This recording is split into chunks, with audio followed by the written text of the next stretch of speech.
El Evangelio de Mateo, capítulo 5.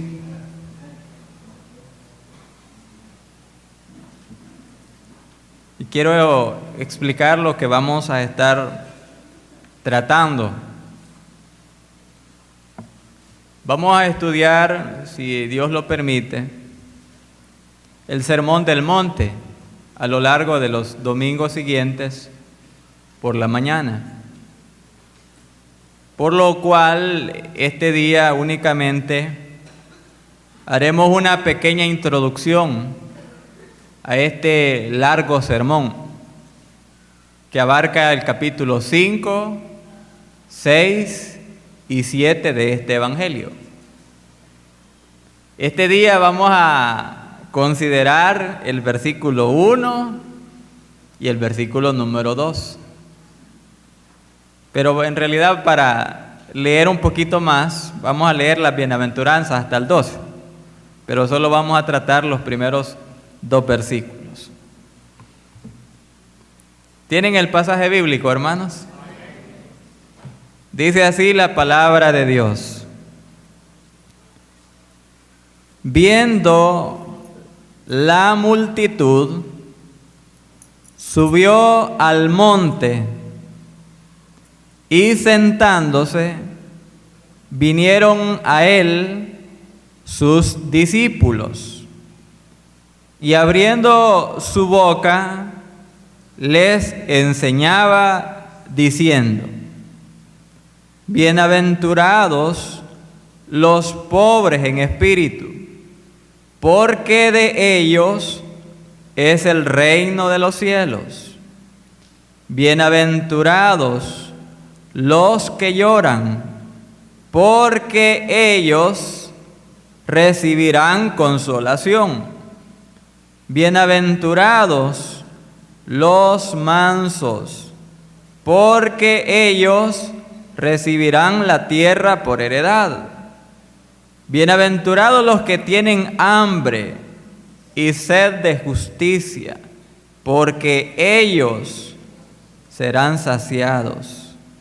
Bienaventurados los misericordiosos, porque ellos alcanzarán misericordia. Bienaventurados los de limpio corazón, porque ellos verán a Dios.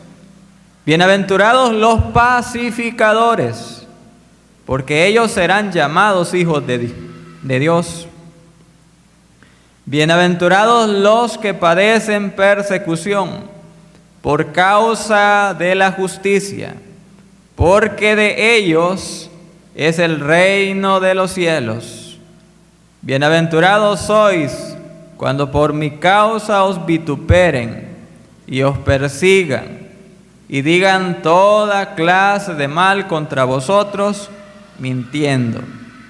Gozaos y alegraos, porque vuestro galardón es grande en los cielos, porque así persiguieron a los profetas que fueron antes de vosotros. Oramos en esta mañana.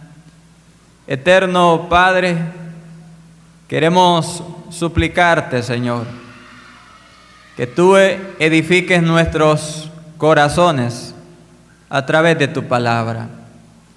Señor, que este texto bíblico pueda traer consejo a nuestra vida, pueda enseñarnos cuál es la forma en la que tú quieres que nosotros vivamos. Señor, yo te ruego que a lo largo de este mensaje, el Espíritu Santo de Dios nos hable y revele lo que hay en nuestros corazones para poder hacer los cambios necesarios, de modo que podamos ajustarnos a tus santas enseñanzas. Señor, dentro de este número de personas grande, las necesidades son distintas, las edades también varían, pero yo sé que el Espíritu Santo de Dios es suficiente para hablar a cada necesidad y a cada persona.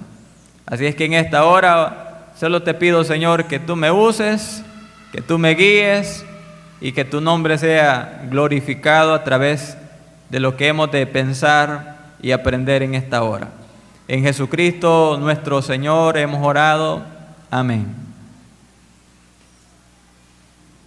El mensaje de esta mañana, que deseo que juntos meditemos, se titula Un llamamiento divino para los discípulos de Jesucristo. Y lo que haremos es hacer una introducción al Sermón del Monte. Probablemente, hermanas, hermanos, esta sea la parte más conocida de las enseñanzas de nuestro Señor Jesucristo. Pero también pudiéramos suponer que este pasaje bíblico es uno de los que menos se comprende y seguramente uno de los que menos se obedece. En este sermón, es decir, capítulo 5, capítulo 6 y capítulo 7 del Evangelio de Mateo, se resume lo que Jesús deseaba y desea que sus seguidores fueran e hicieran. Este sermón es en realidad un verdadero desafío dentro de dos enfoques. Este sermón es un desafío para el mundo, para las personas que no conocen a Dios.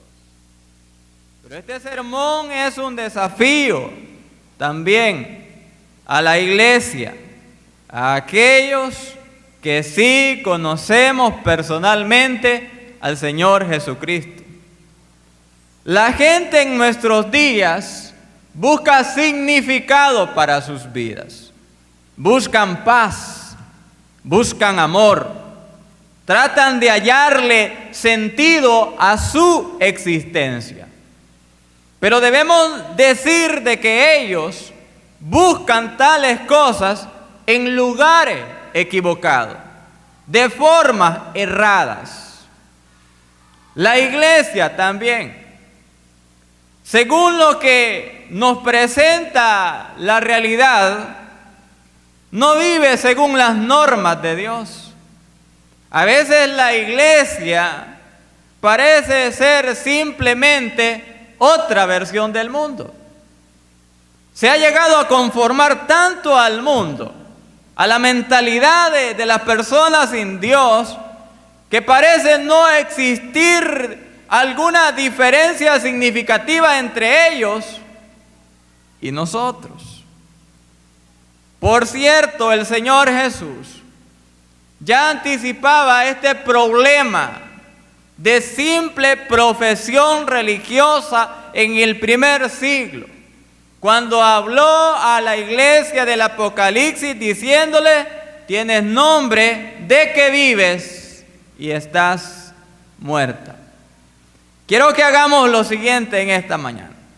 Vamos a dividir nuestro estudio para introducirnos al Sermón del Monte. Y lo primero que quiero que consideremos es el trasfondo del Antiguo Testamento que está presente en este sermón.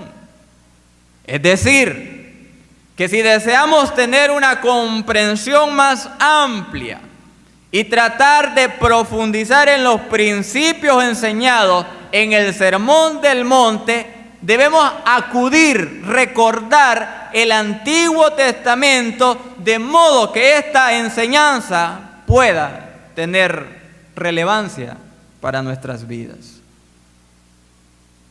El Antiguo Testamento, hermanos, nos enseña que Dios llamó a un pueblo, escogió para sí a un pueblo, de modo que aquel pueblo fuese luz para todas las naciones de la tierra, y que en su apariencia y conducta ellos fueran absoluta y continuamente distinto a las naciones que estaban a su alrededor. Acompáñenme al libro de Éxodo, capítulo número 19. Éxodo capítulo 19, versículos 5 y 6. Dios, cuando habla a su pueblo Israel que estaba en las faldas del monte Sinaí, expresa su interés de que Israel fuese distinto a todas las naciones y dijo lo siguiente, versículo 5.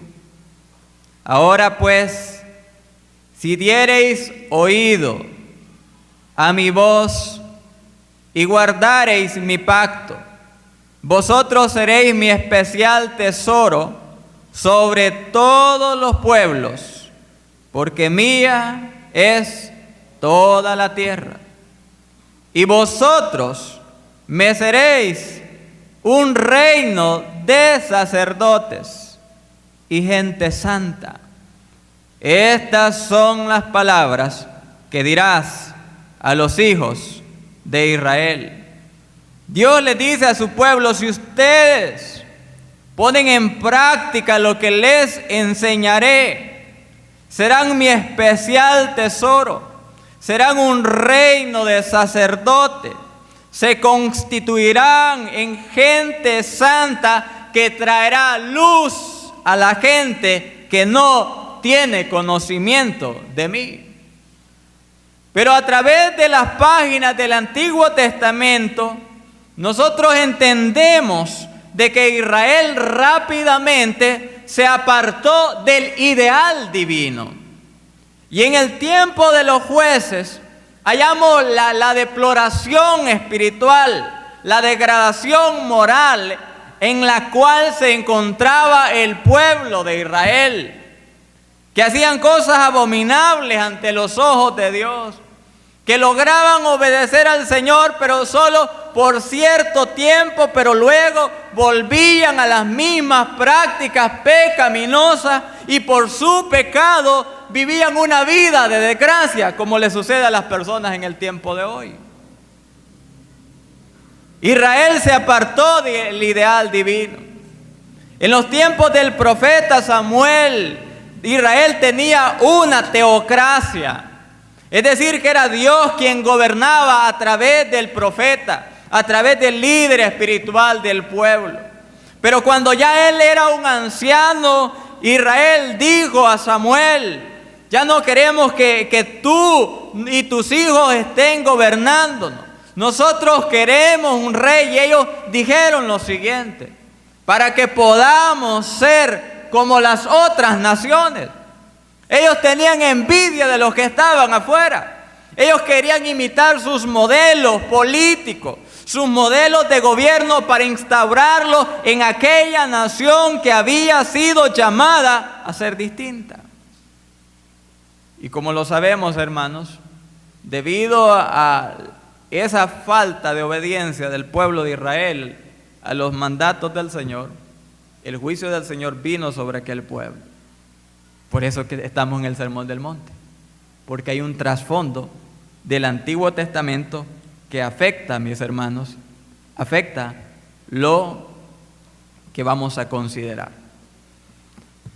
Pensemos también en lo siguiente, que en el Sermón del Monte se recalca la importancia de ser diferentes al mundo. Vamos a citar algunas cosas. Vuelvan a Mateo, por favor, si están en Éxodo todavía. Por ejemplo, versículo número 13, 5:13. Vosotros sois la sal de la tierra, pero si la sal se desvaneciere, ¿con qué será salada? No sirve más para nada, sino para ser echada afuera y hollada por los hombres. Habla de que los cristianos deben ser la sal de la tierra. Después en el versículo 14 dice que los cristianos debemos ser la luz del mundo. Ambas metáforas nos hablan de ser diferentes, de marcar la diferencia entre lo que somos nosotros y lo que son las gentes que no conocen verdaderamente al Señor. Por ejemplo, hermanos, más adelantito, el Señor dijo en el versículo 20, no vamos a leer todos los pasajes porque vamos a leer varias cosas. Voy a mencionarlo, ustedes lo estudian en su casa con detalle. En Mateo 5:20 Jesús dijo que la justicia de sus seguidores, la ética, la moral, la conducta de ellos debía ser superior a la conducta, a la ética de los escribas y los fariseos. También Jesús dijo más adelantito que los paganos se aman y se saludan entre sí mismos, pero los cristianos tienen que tener una ética superior en el sentido incluso de amar a sus enemigos. Jesús dijo en el capítulo 6 de que la gente que no conoce a Dios usan vanas repeticiones al orar, pero que los cristianos debemos hacerlo con sinceridad. Debemos presentarnos ante Dios sin ninguna hipocresía religiosa y debemos clamar a Él con la confianza de un hijo hacia un padre. En el capítulo 6, la importancia de ser diferentes continúa siendo resaltada, porque Jesús dijo de que los inconversos se preocupan exclusivamente por las necesidades materiales de su vida, pero que los cristianos, de acuerdo al versículo 33 de Mateo 6, que los cristianos debemos buscar primeramente el reino de Dios y su justicia, y todas las cosas os serán añadidas. Por ello, hermanos, amigos, este sermón nos hace entender que los que somos seguidores del Señor Jesucristo debemos ser diferentes al mundo y diferentes a los que se dicen ser cristianos y no lo son. En segundo lugar, ya consideramos el trasfondo del Sermón del Monte. Consideremos la introducción de Jesús al Sermón del Monte. Versículo 1 y versículo número 2. Jesús dijo lo siguiente, o el evangelista Mateo: viendo la multitud, subió al monte y sentándose, vinieron a él sus discípulos, y abriendo su boca les enseñaba. Aquí está la introducción a este sermón. ¿Por qué razón Mateo nos presenta este sermón y Jesús es visto en un monte en compañía de sus discípulos? ¿Por qué Jesús se fue a un monte? Es la pregunta.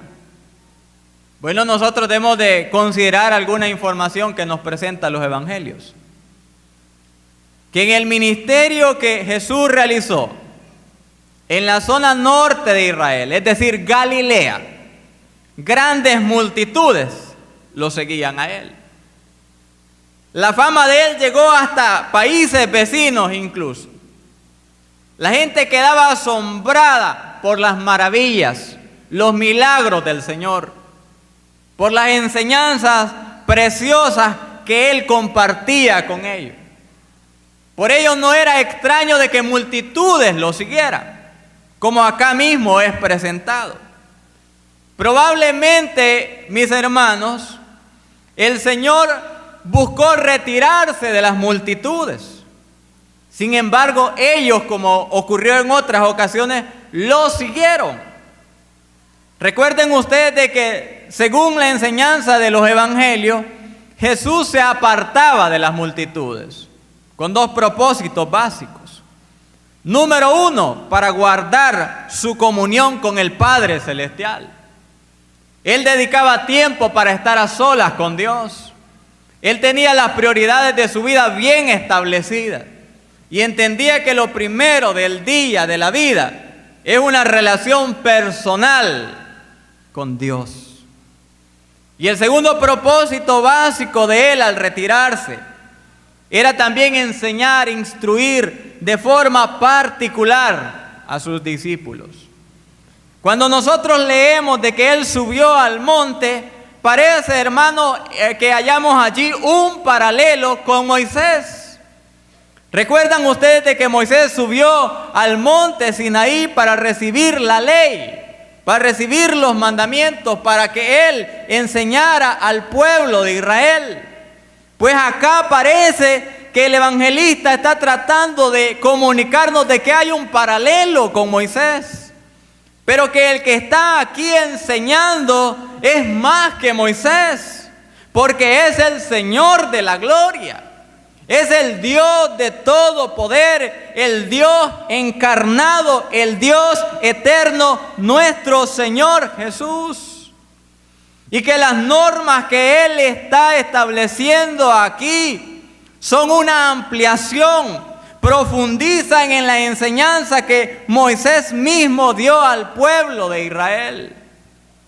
Y el lugar tradicional para este sermón dado por Jesús es la costa norte, hermanos, del lago de Galilea. Y Jesús asumió, de acuerdo al versículo 1, la postura de un rabí, porque dice la Escritura, y sentándose, vinieron a él sus discípulos. En nuestros días, hermanos, lo natural es que cuando alguien enseña, está en pie.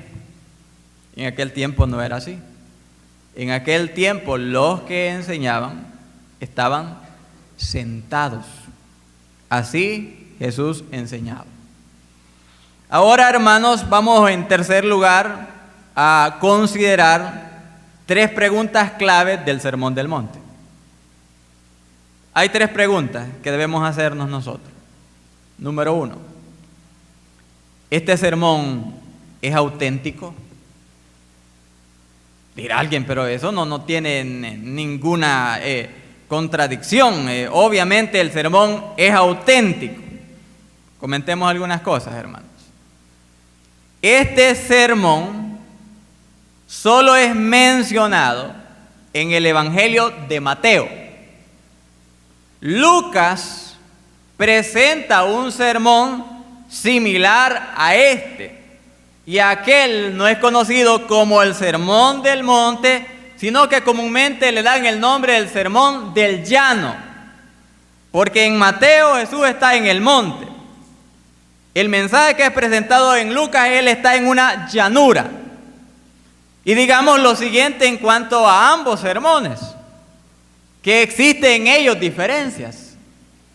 El sermón de Lucas parece que está condensado, parece que está resumido. Contiene 30 versículos. El sermón del monte es más extenso. Contiene 107 versículos. Pero hay cosas que son comunes en ambos sermones. Y debemos también mencionarlo. Ambos sermones comienzan con las bienaventuranzas. Jesús habla del hecho de que el hombre puede hallar felicidad verdadera en la vida. Y dicho sea de paso, la felicidad verdadera, de acuerdo a la bienaventuranza, está en conexión íntima con la santidad de las personas. Nadie puede ser feliz en esta vida viviendo en rebelión contra Dios. El hombre y la mujer que ha de vivir una vida plena, que ha de vivir una vida realizada, su vida debe estar en armonía con la voluntad de Dios. Y cuando aquello sucede, el hombre disfruta de tranquilidad, el hombre disfruta de gozo, el hombre entiende que la vida vale la pena vivirla y se quita todo tipo de pensamiento ajeno a una existencia vil, una existencia miserable.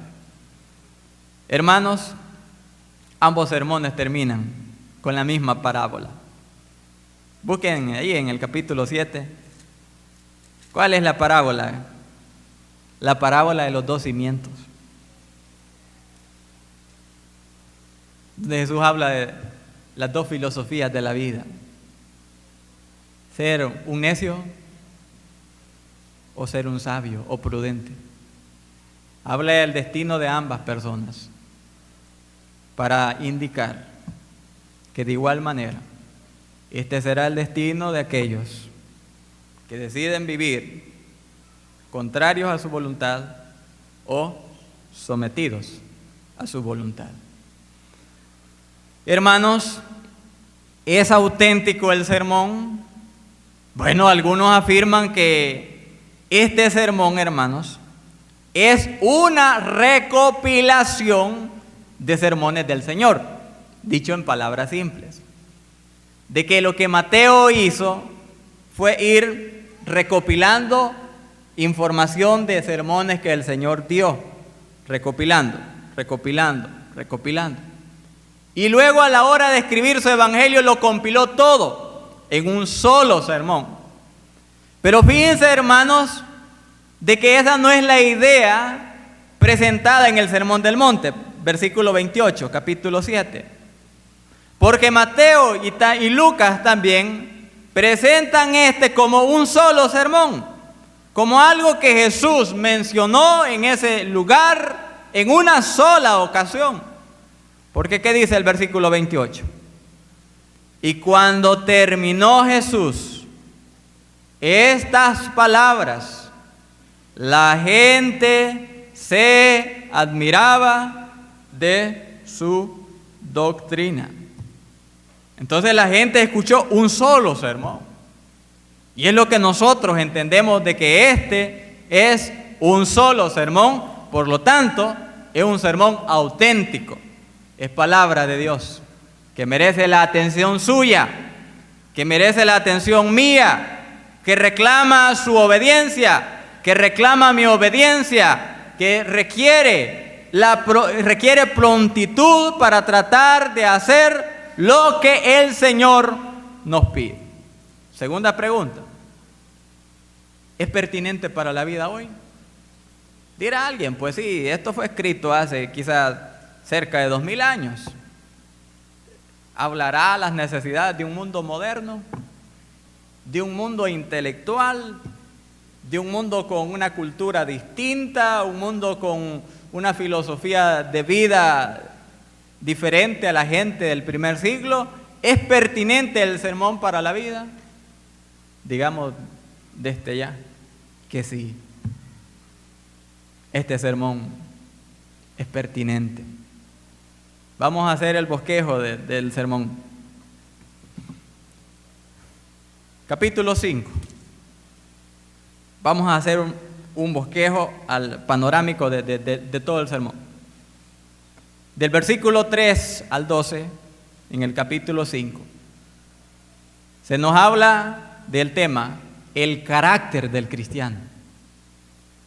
Jesús habla de las cualidades espirituales que deben tener sus discípulos.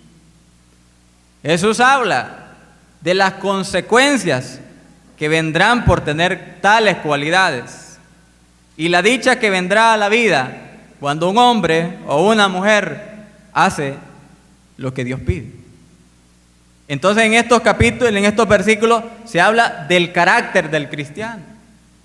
Se habla de personas sensibles a la voz de Dios, porque se menciona a los pobres en espíritu. Se habla de personas que viven una vida de integridad, porque dice el versículo 8, bienaventurados los de limpio corazón, porque ellos verán a Dios. Se habla de personas que en la vida buscan la paz, buscan resolver los conflictos, tienen la madurez necesaria para evitar que la contienda avance. Y en lugar de atacar a otro, tratan la manera de hacer de que las cosas funcionen, porque dice el versículo 9, bienaventurados los pacificadores, porque ellos serán llamados hijos de Dios. Entonces aquí se habla del carácter cristiano en estos versículos. Luego del versículo 13 al 16 se habla de la influencia del cristiano. Se menciona la sal y se menciona la luz para indicar a todos nosotros que debemos ser influencia para el mundo, no tropiezos para el mundo, sino una influencia que pueda guiarlos a ellos a una relación personal con el Señor Jesucristo. Del versículo 17 al 48 se habla de la justicia del cristiano, es decir, de la forma en la cual él debe vivir. Se mencionan problemas comunes de nosotros, con la ira, con la codicia o la lujuria, problemas con el divorcio, problemas con el dar la palabra y no cumplirla, problemas con odiar al enemigo. Jesús está hablando de la justicia del cristiano e indica de que la manera nuestra de vivir tiene que ser superior a las personas que no conocen al Señor. Capítulo 6.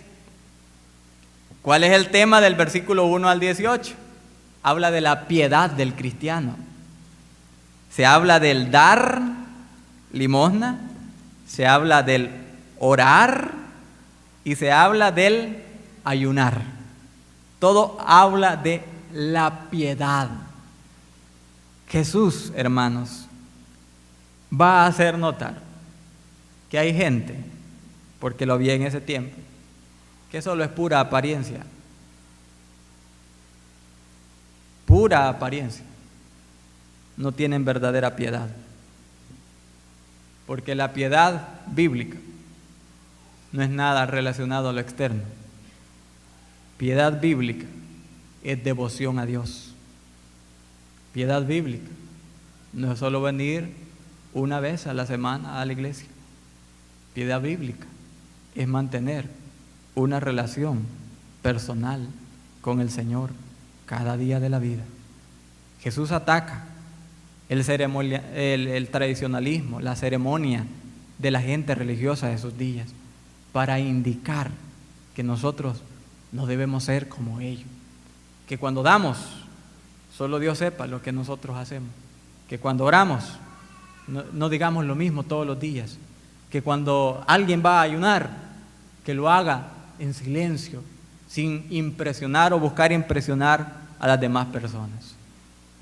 A continuación, Jesús habla de la motivación del cristiano. Pudiéramos usar la palabra ambición, pero quizás vamos a usar la motivación del cristiano, del 19 al 34. Noten ustedes, hermanos, Jesús habla de hacer tesoros en el cielo. Después Jesús habla de que no se puede servir en el 24 al mismo tiempo a Dios y a la riqueza, o al uno o al otro, pero no a ambos al mismo tiempo. Habla de aquello que mueve la vida de una persona. Y Jesús hace entender que los cristianos debemos tener motivaciones más altas que el dinero, que lo material, que lo perecedero. Es cierto, no vamos a vivir desconectados de la realidad. Vamos a procurar nuestro progreso personal. Vamos a estudiar. Vamos a proyectarnos para comprar nuestras cosas, sí. Pero eso no va a ser el todo de la vida. No vamos a dar nuestra vida en esas cosas, sino que vamos a proyectar nuestra mirada en Dios. Vamos a procurar el avance de su reino. Las motivaciones del cristiano. Capítulo 7, del versículo 1 al 20, habla de las relaciones del cristiano. ¿Qué relaciones nos habla? Bueno, Jesús nos habla de 3 tipos de relaciones. La primera es con nuestro prójimo. Como dice el 7:1, no juzguéis para que no seáis juzgados. Uno no le puede decir a alguien que lo que hace es pecado. ¿Cómo no? Sí se puede. Este es un versículo ahí, lo vamos a llegar en su momento. Mal entendido. La gente dice, miren, como yo vivo a usted no le interesa. Yo puedo vivir como me dé la gana, porque la Biblia dice, no juzguéis para que no seáis juzgados. La Biblia enseña que se debe juzgar. Lo que condena el pasaje es solo criticar destructivamente. Nosotros debemos ofrecer opciones cuando hablamos algo a las personas. Por eso es lo que hace el Evangelio. El Evangelio señala el problema del hombre, y es el pecado, que lo separa de Dios, que no le permite vivir una vida de realización. La Biblia señala el pecado. ¿Con qué sentido? Para guiar a las personas al remedio, que es Cristo. Para indicarle a la gente que cualquiera sea la iniquidad de sus vidas, las ataduras en las cuales él o ella se encuentre, hay poder en el nombre de Jesús para cambiar la vida. Ofrece una opción. Entonces aquí habla de relaciones nuestras con nuestro prójimo. Habla de la relación nuestra en el del 7 al 12 con Dios. Y habla de la relación de los creyentes con los falsos maestros en el versículo 15 hasta el versículo número 20. ¿Cómo concluye el Sermón del Monte, hermano? El Sermón del Monte hace un gran desafío, porque nos habla de la entrega del cristiano. Y Jesús hace entender de que la vida espiritual no se trata simplemente de oír y seguir igual. No, la vida espiritual se trata de escuchar la palabra de Dios y aplicarla a nuestra vida. Y allí Jesús del 24 en adelante hace entender que debemos oír y debemos hacer lo que Dios nos manda a través de su palabra. ¿Es pertinente el sermón para hoy? Es pertinente. Última pregunta. ¿Es práctico este sermón? Bueno, ya hablamos de que este sermón es pertinente, pero la pregunta es, ¿funciona en la práctica? Digamos que sí, pero algunas personas han opinado lo siguiente. Algunos dicen que las normas de este sermón, hermanos, no son alcanzables. Son nobles ideales, pero no se pueden llevar a la práctica, han dicho algunos. Y la gente dice esto, debido a la perversión del corazón humano. Solo vamos a citar, por ejemplo, Mateo 5, versículo 27, versículo 28. La gente dice, es inalcanzable lo que se pide. Dijo el Señor, oísteis que fue dicho, no cometerás adulterio. Pero yo os digo que cualquiera que mira a una mujer para codiciarla, ya adulteró con ella en su corazón. Entonces la gente dice, es imposible. ¿Cómo puede un hombre cuya tendencia en el área sexual es inclinarse hacia la codicia o hacia la lujuria, poder cumplir lo que aquí se propone? No es alcanzable. Dice alguien, ¿cómo es posible que en nuestros días podamos aplicar esto, estando bombardeados con tanta sensualidad por todos los medios? Hermanos, por todos los medios. Los jóvenes hoy pueden ser presa del engaño sutil que el mundo presenta, con los programas que ven en la televisión y los valores que esos programas tratan de inculcarle, sembrar en la mente de la juventud. Hermano, hoy hay series juveniles, pero no son series, son novelas, que promueven valores contrarios a la ética cristiana, que promueven la infidelidad, que promueven la murmuración, que promueven la rebeldía, que promueven el vivir con alguien sin casarse y parte sin novedad. Entonces alguien dice, es imposible. Dios no puede estarnos pidiendo que nosotros obedezcamos algo que no podemos alcanzar. Ajá. ¿Y qué me dice el versículo número 38 en adelante? No podemos cumplir esto del sermón del monte, alguien dirá. ¿Oísteis que fue dicho? Ojo por ojo y diente por diente. Pero yo os digo, no resistáis al que es malo. Antes, a cualquiera que te hiera en la mejilla derecha, vuélvele también la otra. Y al que quiera ponerte a pleito y quitarte la túnica, déjale también la capa. Y a cualquiera que te obligue a llevar carga por 1 milla, ve con él 2. Al que te pida, dale. Y al que quiera tomar de ti prestado, no se lo rehuses. ¿Oíste que fue dicho? Amarás a tu prójimo y aborrecerás a tu enemigo. Pero yo os digo, amad a vuestros enemigos, bendecid a los que os maldicen, haced bien a los que os aborrecen y orad por los que os ultrajan y os persiguen. Dice la gente, es imposible que yo pueda cumplir esto, porque la tendencia natural nuestra es a desquitárnosla, a vengarnos. Como a veces la gente dice, un clavo saca otro clavo. Vos me diste esto, espérate, la misma te voy a hacer yo. Y aquí dice Jesús, si la gente es mala contigo, no seas igual que ellos. Ámalos, bendícelos, ora por ellos y hazles el bien, porque tú has sido cambiado, ya no eres el mismo. Ahora Cristo está en ti y tú puedes ser diferente. Alguien más dijo, este es el otro extremo, miren. Los extremos siempre, hermanos, en las cosas son negativos, generalmente. Un grupo dice, esas normas son inalcanzables, son nobles ideales, pero imposibles de cumplir. Otro grupo dice, estas normas son fáciles de vivir. Incluso yo obedezco lo que aquí se dice. Pongámosle una prueba a esta persona. Pongámosle una pequeña prueba.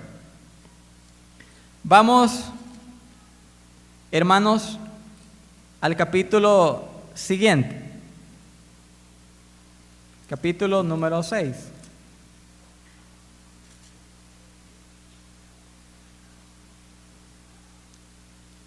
Y toquemos el área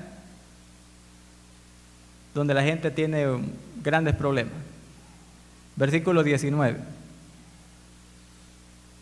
No, 6:19. No os hagáis tesoros en la tierra, donde la polilla y el orín corrompen, y donde ladrones minan y hurtan, sino haceos tesoros en el cielo, donde ni la polilla ni el orín corrompen, y donde ladrones no minan ni hurtan. Porque donde esté vuestro tesoro, allí estará también vuestro corazón. Es fácil de guardar esto, dice la gente. Fíjense que no es fácil. Si hay un área donde las personas se niegan a someterse al señorío de Jesucristo, es en el área financiera. Bien sencillo. La manera en cómo manejamos nuestro dinero revela una condición espiritual nuestra. No es simplemente dar o no dar. Lo que hacemos con nuestro dinero, con nuestras posesiones, habla de dónde está nuestro corazón. Y la tendencia, hermanos, es aferrarse a lo material. Cuando dice la Escritura, desnudo vine a este mundo y desnudo nos afanamos por lo que en verdad no es prioritario. No es tan fácil entonces este sermón, pero tampoco es inalcanzable. Lleguemos al equilibrio. Y digamos lo siguiente, que las normas del sermón del monte no son fácilmente alcanzables, ni alcanzables para cualquier hombre. Lo que aquí está escrito, únicamente lo pueden cumplir aquellos que por la fe tienen a Jesucristo como su Salvador personal. En otras palabras, aquellos que han experimentado el nuevo nacimiento son los únicos que pueden guardar lo que aquí se dice. ¿Por qué argumentamos eso?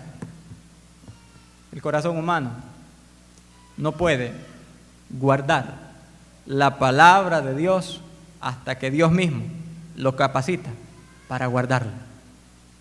Imagínense, hermano, una cosa sencilla: el deseo de venganza. ¿Quién puede quitar ese deseo de venganza? Solo Dios, cuando viene el corazón de una persona. ¿Quién puede quitar la amargura de una gente? Solo Dios. ¿Quién puede ayudar a una persona a perdonar? Solo Dios. ¿Quién puede quitarle a un hombre o una mujer la lujuria que le atormenta, que le gobierna? ¿Quién? Solo Dios. Por ello es que este sermón, si alguien va a vivirlo, deben ser aquellos que somos hijos del Señor, hijos de Dios. Mi estimado amigo, querida amiga, si usted quiere vivir una vida realizada, si en verdad quiere hallar paz para su alma, en obediencia al Señor, es la única manera que lo va a lograr. ¿Cómo va a hacer usted? Todo comienza con esa decisión de decirle sí a Cristo y permitir que Él sea el Señor de la vida. Como dijo el profeta Jeremías, que el hombre no es señor de su camino. Y eso usted debe entender. Usted ha gobernado hasta hoy su vida y lo ha hecho mal, si es sincero. Por ello necesita que su vida tenga un nuevo capitán. Y ese capitán debería ser Jesucristo. Entréguele su vida a quien le ama tanto. Vamos a orar. Padre, en el nombre de Jesús, nuestro Señor, queremos darte las gracias por este sermón del monte, cuyas enseñanzas son tu voluntad para todos aquellos que quieran ser tus discípulos. Señor, yo te alabo porque nos has capacitado para obedecer tu palabra. Y queremos pedirte perdón, Señor, porque los principios aquí enseñados no han sido quizás parte de nuestra experiencia a lo largo del tiempo. Pero ayúdanos, Padre, a empezar de nuevo, Señor, y emprender un camino de obediencia a ti. De modo que el ideal tuyo de tener un pueblo propio, un pueblo diferente, se pueda cumplir. Que la gente afuera entienda que los cristianos no somos religiosos, somos gente transformada, sometida a tu divina voluntad. Llama, Señor, a aquellos que necesitan ser salvos en esta mañana, en el nombre de Jesús. ¿Quiere iniciar una nueva vida usted? Es posible. Jesucristo es la respuesta.